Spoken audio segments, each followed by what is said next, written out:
बिहार में टूटा रफ्तार का कहर, सड़क हादसों में छात्रा से लेकर ड्राइवर तक की मौत। पटना के मसौढ़ी में हुआ हंगामा। पटना के मसौढ़ी में सड़क हादसे के बाद सड़क पर ही मातम पसर गया। ट्रक की चपेट में आने से छात्रा की मौत के बाद लोगों का गुस्सा फूट पड़ा और जाम लगाकर मुआवजे की मांग करने लगे। मौके पर पहुंची पुलिस ने ड्राइवर को हिरासत में लिया और साथ ही भीड़ को भी समझा बुझाकर शांत कराया। उधर सासाराम में रोड रोलर बेकाबू होकर ओवरब्रिज से नीचे गिर गया, जिसके नीचे दबने से ड्राइवर की मौत हो गई।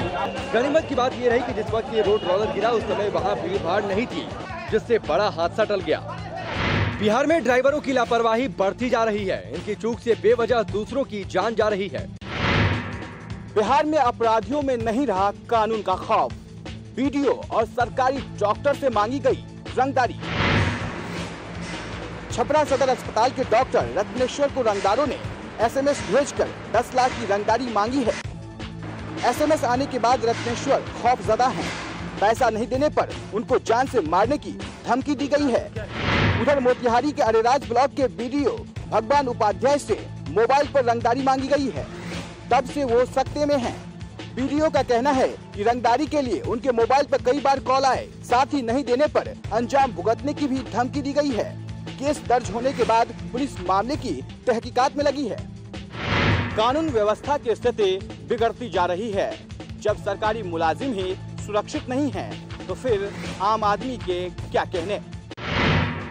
स्कूल की बेरहमी ने भागने पर किया मजबूर। दरभंगा में 5 दिन से लापता 2 बच्चियां हुई बरामद। 12 साल की रंजना और 6 साल की मनीषा आखिरकार मिल ही गईं। दोनों 5 दिन पहले अंबेडकर बालिका हाई स्कूल से गायब थीं। पुलिस ने बड़ी माथापच्ची के बाद दूभा स्टेशन के करीब एक गांव से इन्हें बरामद किया, जहां वो एक महिला के घर में रह रही थीं। बच्चियों ने बताया कि वो खुद ही स्कूल से भागकर स्टेशन पहुंच गई थीं। इसकी वजह बच्चियों ने स्कूल में हो रही आए दिन मारपीट बताई। स्कूल पर गंभीर आरोप बच्चियों ने लगाए हैं। अगर इस तरह से सुलूक हो रहा है तो वाकई चिंता की बात है। सिर्फ 100 रुपए के लिए एक मां को बेचना पड़ा अपना लाल। अररिया में सामने आया गरीबी का सबसे शर्मनाक चेहरा।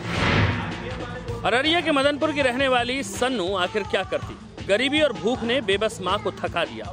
फारबिसगंज रेलवे स्टेशन पर सबीना ने महज 100 नेपाली रुपए यानी यहाँ के 62 रुपए में अपने जुड़वा बच्चों में से एक को बेच दिया। माँ तो कुछ नहीं बोल रही, लेकिन उसकी 8 साल की बेटी ने गरीबी की दर्दनाक दास्तां बयां कर दी। अरे एक तो बच्चा था तुम्हारा, वो भाई क्या हुआ? वो घर में पानी लेकर गया। नेपाली ले गया एक तो। कितना पैसा दिया था? मोरू 100 रुपया में ले गया था। अररिया एसपी शिवदीप लांडे को इस बेबस मां तक पहुंचने में कम पापड़ नहीं बेलने पड़े। मामला रेलवे पुलिस के अधिकार में आता था, जो साथ देने को तैयार नहीं थी। आखिरकार किसी तरह मां तक पहुंचा गया और अब उसके बच्चे को वापस लाने की कोशिश की जा रही है। सीमांचल में एक बड़ा तबका भूख और गरीबी से बेहाल है। बेटियों के साथ साथ दूध मुहे बच्चे भी बेचे जा रहे हैं। वहीं क्राइम का ग्राफ भी लगातार बढ़ता जा रहा है। 4 दिन की बच्ची को छोड़कर चली गई मां। आरा के सदर अस्पताल में अनाथ पड़ी है अभागी नवजात। अभी तो ठीक से आंखें भी नहीं खोली। दुनिया की क्या कहें, अपनों ने ही रंग दिखा दिए। और उस मां को क्या कहें जो अपने कलेजे के टुकड़े को अस्पताल में यूं ही छोड़कर चली गई। सदर अस्पताल के इमरजेंसी वार्ड में डॉक्टर ने राउंड के वक्त इस बच्ची को पड़े देखा। सबसे पूछताछ की गई, लेकिन किसी को कुछ पता नहीं था। सवाल ये है कि आखिर ये बच्ची किसकी है और अगर जानबूझकर छोड़ दी गई तो ऐसा करने वाले कौन हैं?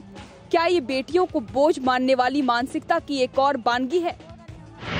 सवाल ये भी कि ये अस्पताल की कैसी कार्यशैली है कि नवजात पड़ी रहती है और उसके मां के बारे में किसी को पता भी नहीं चलता। सरकारी योजनाओं के नाम पर लोगों को देता था झांसा। अररिया में पुलिस के हत्थे चढ़ा जालसाज। कैमरे से नजरें चुराता ये शख्स अब तक न जाने कितने लोगों को ठग चुका है। सरकारी योजना दिलाने के नाम पर सजबूल लोगों से मोटी रकम एड़ता था और फिर चंपत हो जाता था। पुलिस को खबर मिली तो जालसाज सजबुल को महलगांव से धर दबोचा। इसके कब्जे से कई लोगों की तस्वीरें, चेक और दस्तावेज भी मिले हैं। सरकारी योजनाओं के लिए लोग कई बार गलत तरीका अपनाने से बाज नहीं आते, जिसका फायदा सजबुल जैसे जालसाज उठाते हैं।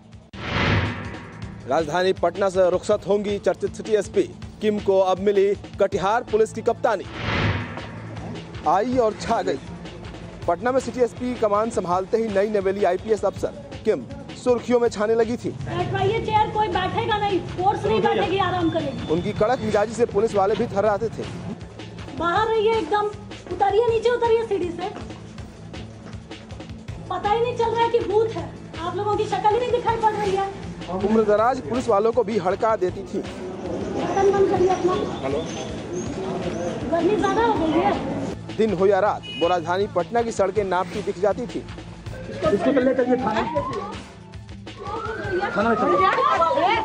हालांकि कुछ महीने पहले जब सिटी एसपी किम ने एक महिला को थप्पड़ मार दिया था तो काफी बवाल भी मच गया था। किम को अब पूरी तरह से एक जिले की कमान सौंप दी गई है। उनकी जगह पटना के नए सिटी एसपी होंगे जयंत कांत।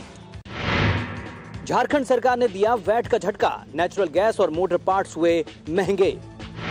कैबिनेट की बैठक में नेचुरल गैस पर लगने वाले वैट को बढ़ाने का फैसला किया गया और अब इस पर वैट 14% हो गया है। मोटर पार्ट्स पर भी वैट बढ़ा दिया गया है और अब इस पर 10% वैट लगेगा। कैबिनेट की बैठक में मानसून की बेरुखी पर चिंता जताई गई और सुखाड़ की आशंका को देखते हुए सभी जिलों में स्पेशल टास्क फोर्स बनाने को कहा गया है। सरकार ने 4 लाख हेक्टेयर क्षेत्र में वैकल्पिक खेती करने का भी फैसला लिया है। सूबे के सरकारी अस्पतालों को पब्लिक प्राइवेट पार्टनरशिप यानी पीपीपी मॉडल पर विकसित करने की भी बात हुई है। मुंडा सरकार ने सीमित चीजों पर ही वैट बढ़ाया है, लेकिन ये तय है कि महंगाई से मारे लोगों पर बोझ और बढ़ेगा। कोसी नदी की लहरों के आगे सरेंडर कर गया स्टील पुल। कोसी मंडल के कई जिलों से खगड़िया का कट गया संपर्क। कोसी नदी बौराई तो इस स्टील ब्रिज ने घुटने टेकने शुरू कर दिए। कोसी की लहरों ने ऐसा कटाव शुरू किया कि ब्रिज का एक छोर धंसने लगा और देखते ही देखते पुल के आसपास की जमीन भरभराने लगी। आनन फानन में ब्रिज को बंद कर गाड़ियों की आवाजाही रोक दी गई। इस ब्रिज से खगड़िया कोसी प्रमंडल सहरसा मधेपुरा सुपौल से जुड़ता था, लेकिन अब ये संपर्क कट गया है। हालांकि प्रशासन ने ब्रिज के एक छोर से दूसरे छोर तक जाने के लिए नावों का इंतजाम किया है। तत्काल वैकल्पिक व्यवस्था हम लोग रखे हैं, उसमें मोटर बोट चलाए जाएंगे। टोटल 4 मोटर बोट्स की व्यवस्था रहेगी जो कि दोनों तरफ से यातायात का काम करेगा। हर साल कोसी नदी बारिश में कहर बरपाती है, लेकिन इस बार तो पूरी बारिश के पहले ही जोरदार तबाही की आहट आने लगी है। देवघर के बाबा धाम में कांवड़ियों की सुरक्षा से बड़ा खिलवाड़, फुटओवर ब्रिज में दरार पड़ने से मचा हड़कंप। फुटओवर ब्रिज में ऐसी लंबी चौड़ी दरार पड़ी है। हड़कंप तब मच गया जब सुबह पुल अचानक कांपने लगा। हर तरफ अफरा तफरी मच गई और आनन फानन में पुल को बंद कर दिया गया। बाद में पुल के नीचे से कांवड़ियों की लाइन लग गई।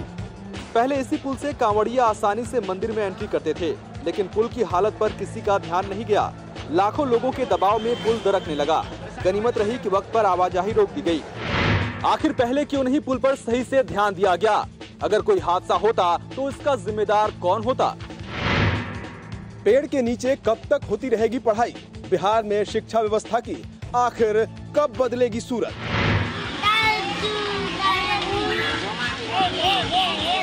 ऐसी क्लासरूम नहीं, आम का बगीचा ही मिला जिसके नीचे जिंदगी के अरमान पल रहे हैं। कसक जरूर है कि सिर पर एक अदद छत हो जाती, वो भी नहीं है, लेकिन इसका ज्यादा गिला शिकवा भी नहीं है। पूरी लगन के साथ पढ़ाई होती है। कोई मौसम हो, रोज ऐसे ही आम के पेड़ के नीचे क्लास लगती है। खगड़िया का डीएम दफ्तर यहाँ से कुछ ही दूरी पर है, लेकिन शायद ही कभी ऐसे हालात की सुध ली गई हो। जब ऐसा रवैया, ऐसी हालत है तो कैसे कहेंगे कि सब पढ़े सब पढ़े? खगड़िया में ऐसे सैकड़ों स्कूल हैं जिनके पास अपनी बिल्डिंग नहीं है। विभाग इस पर फंड की कमी का रोना रोता है।